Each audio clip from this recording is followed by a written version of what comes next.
Dead Rising guy. This series is pretty neato. Been playing it since I was a bastard kid in junior high, and Dead Rising 2, still one of my favorite video games of all time. In fact, this video was originally going to be about 2, but I thought that starting with the second game, that's kinda weird, and I hadn't played the first game in forever, so hell, maybe it'll be a bit more interesting. This won't be a review or analysis, just a very casual overview of my playthrough, more to make you laugh than anything. Some things I wanted to note is that I tried to limit any use of a guide as much as possible and avoid any strategies that just snap the game in half. And also, I was streaming my recording sessions to my friends, so you don't think I'm a crazy person whenever I bring that up. Here we are, I'm Frank West Guy. And oh boy, does he like taking his pictures. He's willing to put himself on the line for the next big scoop, so he's decided to travel to the scary Walmart and, I don't think it's just Frank West that's biting off more than he can chew. So now you got 3 days, a big old mall, and this guy that won't stop fucking calling you. Reach out to the truth and figure out what the hell's going on. Oh yeah, the game also runs in real time, so don't dilly-dally too much, young man. Walking into Paradise Plaza for the first time again,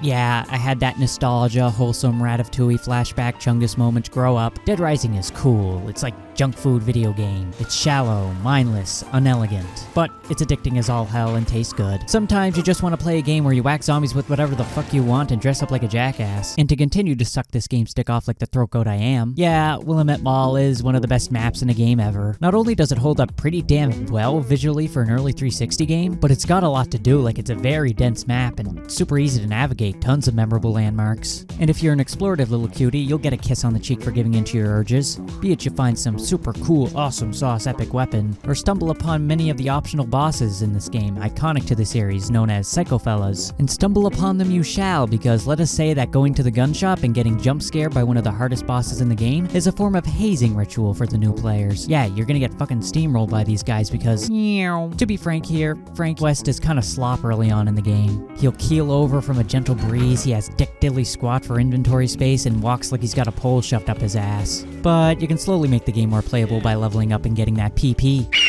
By killing zombies, killing the Psycho Fellas, doing all the activities around the mall, escorting survivors, or by taking cool little pictures, oh boy. Leveling up is how you'll get your stat upgrades, but you also get some more moves for Frank. Some of them, like the wrestling moves, are just kind of a novelty, but others are damn near essential for beating the game. Last thing I want to talk about is Dead Rising. It does New Game Plus a bit differently. At any point, you can take your save and restart the story with all your stats intact. This is cool for replayability, and yeah, you can just grind until you're max level and nothing will ever remotely challenge you anymore. Now let's stop my dumbass rambling for now, get to the main game, and give that back up for Brap. Uh-oh, Carlito guy. Our first mandatory boss, and oh my goodness, do I remember it very, very, very, very well. It's a good way to ease players into realizing how slop the Dead Rising one gun play is. Actually, Carlito was kind of a pushover, so maybe I should have held off on my bitching for now. It is now day 2, and well, some of you know what that means. The convicts, guys. And as infamous as these guys are, I only really had to fight them once, and they were no problem whatsoever. Very disappointed. I wanted a funny for my video, goddammit. I guess I can take this as an excuse to talk about the fucking music in this game, holy shit.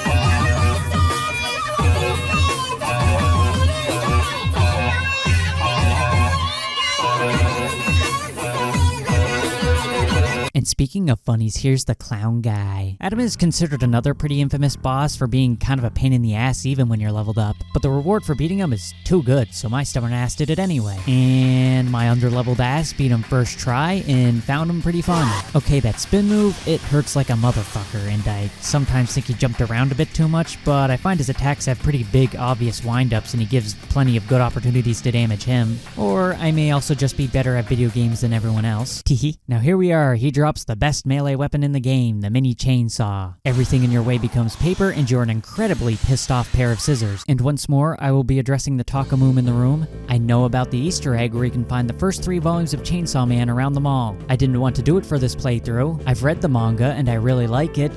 Just let me enjoy the anime on its own merits for once, please. Oh yeah, beating Adam also frees this guy, and he shows you a shortcut to Paradise Plaza that's actually really useful. Yippee! Unfortunately, fighting Chainsaw Funny Man and escorting Gary Glue Sniffer over here took a bit more time than I had hoped. Case 2 is, I remember, is really tight with how much running around you gotta do in a short time. So let's skedaddle on over to the main mission, and oh lord, I forgot about the second Carlito battle, but I'm pretty well stocked up, so I should be fine.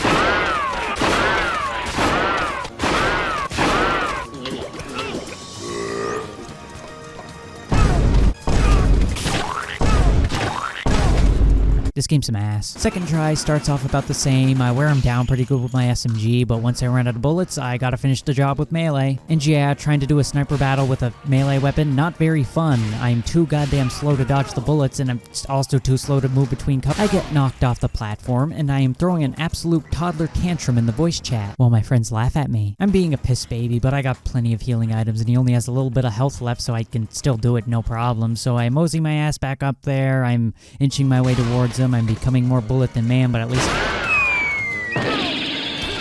I have no recollection of what has happened beyond this point. The beast within had taken control, and 2 minutes later, I had regained consciousness, and this fucking stupid-ass boss is fucking dead. But Brad has a boo-boo, so let's get him to the safe house. Clearing that story mission gave me enough experience to level up. Here is where I tell you that what you get from level ups are random, kinda. I am telling you this so you can truly appreciate how much of a funny joker KJ Inafune himself is for waiting until after the sniper battle to give me the fucking dodge roll. Now we gotta go get medicine for Brad's sore balls, so let's head over to the supermarket, and here's the next main story boss.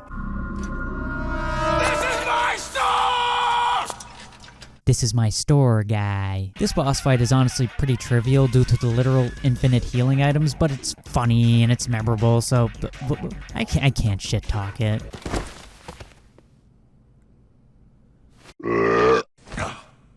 We got the medicine for Brerb, so we head back. After about 5 minutes of constructive gameplay, I am presented with a cutscene. This cutscene makes me realize that this is no longer a nostalgic stroll through memory lane. It is a road trip through my childhood trauma, and all the road signs say, oh fuck this part. First of all, cult leader guy is now a thing, and his green goblin guys are gonna start showing up around the mall causing their mischief. And yikes, these guys actually have a pretty eerie presence in the game, and I think that's pretty cool. But what's more important is what they add to the gameplay, and by add to the gameplay, I mean make the gameplay more fucking annoying. But I guess I gotta deal with them for the next 12 hours, and I just didn't want to escort survivors during this time. And if you are wondering, yes, beyond this point, I may be quite underleveled, and it is precisely my fault. And now we're here, the absolute worst boss fight in the game. The strategy for this boss is, I hope you brought a gun, dumbass. Additionally, I hope you like using the gunplay that Capcom dug up from the dinosaur dirt to hit a fast-moving target, like a target that just won't stop fucking moving. And like a cruel running joke, I run out of SMG bullets, and I have to finish the job with melee. I hope from my tone of voice and the footage you are getting on screen that you are getting the idea that I think this game some ass. But once again, I am good at video games, so I beat her on my first try. After this, I came upon some free time, so I decided to go fight Joan. She's easy, it's basically free experience, and I think you can recall that this lady is the one that I turned into mincemeat with the mini chainsaw. So if the boss fight's this unnoteworthy, why am I showing you it? Because beating it gives you 4 knuckleheads that you gotta take back to the safe house. And I felt this was a good opportunity to explain my opinions on escorting survivors in Dead Rising 1.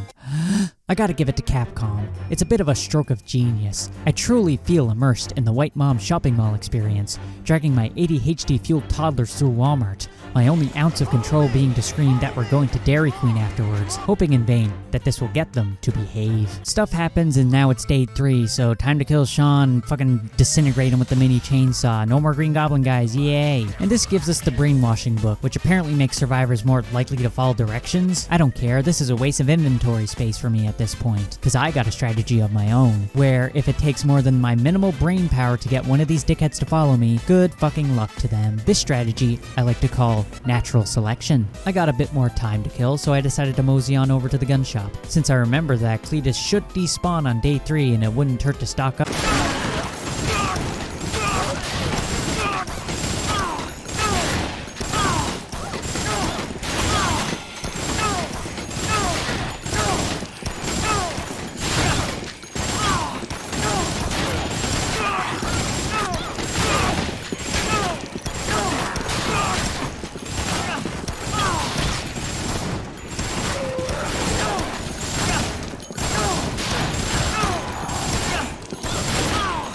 I did not know that it's possible for 3 hostile survivors to take his place. Additionally, this game's some ass. After some encouraging words from my friends, I reload my save and walk my stupid ass back over there. I am now aware that I have to walk into the gun shop, walk out when they start shooting, and then walk back in to talk to one of these assholes. Okay, this guy has a million boxes of dialogue, and I keep getting chunks bitten out of me.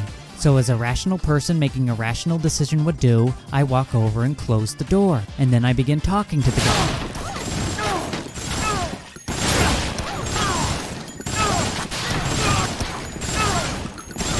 No meaningful commentary can be made from this. I don't care what you think, and you probably don't care what I think. Look at me. I am going through a Looney Tunes bit in video game form. You half expect Frank West to walk out of the gun shop covered in holes like a piece of Swiss cheese. At this point I say fuck the gun shop and decide to just do the story. Not much happens other than me getting increasingly pissed about how goddamn grabby the zombies are in this game. And we're now at the bomb collecting mission. To be honest, I went into this mission with only very foggy childhood memories about it. All I remember is that it was hard. Do I remember why it was hard? No, but Dead Rising, as elegant and gentle as a mother's warm embrace, helps to jog my memory.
Eventually, I take Carlito out of commission, no Gundam, no gore, no Final Fantasy XIV characters, $75 for full rendering and coloring, DM for details, and collect all the bombs, yeah! At this point in my recording session, I was really tired, exhausted both mentally and physically, so I decided to mosey on over to a save point and call it a night. I woke up the next day, nice and early, had a good breakfast, I was getting ready for my workday. But then a thought crossed my mind. I forgot the goddamn maintenance key. This shock to my system turns my body into a quivering, catatonic pile of pure human agony. I was unable to work in this state, and I was promptly fired. But I gotta finish the game, I gotta do it for the funny. So I anchor myself to this mortal plane once again and boot up Dead Rising. And I kill Butcher Guy, I guess. A bunch of story stuff happens, and at this point the game becomes kinda dull. The military show up, there's no more survivors to escort, no more psycho fellas running around. The military guys give like 1 billion PP, so this is very intentionally supposed to be a part where you're just grinding and stocking up for the epilogue. So that's what I do. I grind. I ignore the call for Isabella telling me how to unlock the epilogue because I guess I thought it was Otis haunting me. And then I made my way to the helipad and ran around for what felt like 20 minutes until a cutscene triggered.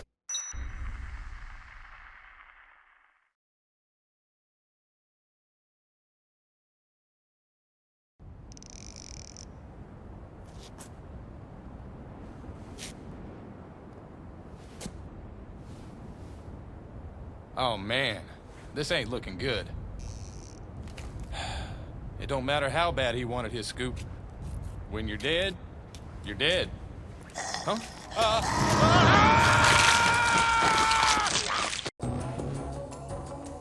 Look, not getting the epilogue, literally entirely my fault. But ending C? Why? I was running circles around that helipad till I was goddamn dizzy. Did I have to stand right on it to get ending B? I don't know, and at this point I don't care. This just feels like one last kick in the nuts. I'm gonna sound like a lame ass, I feel like one, but this is where I just kinda called it quits. I wasn't getting funny mad anymore, I was just getting, like, annoying and piss baby mode.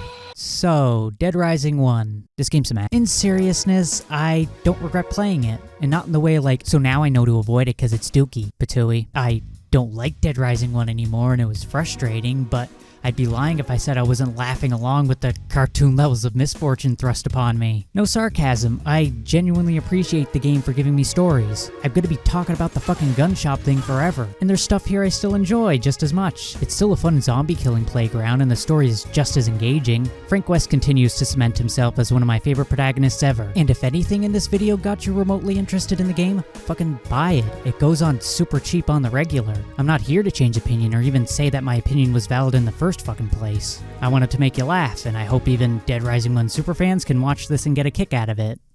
Holy moly, this video went on too slopping long and took too long to make. I was terrified to even post it because I'm not being nice to such a beloved game. But I did, and I hope you enjoyed it. And if you didn't, tell me why in the comments. I don't know when my next video will be, but I hope you have a very worry Christmas.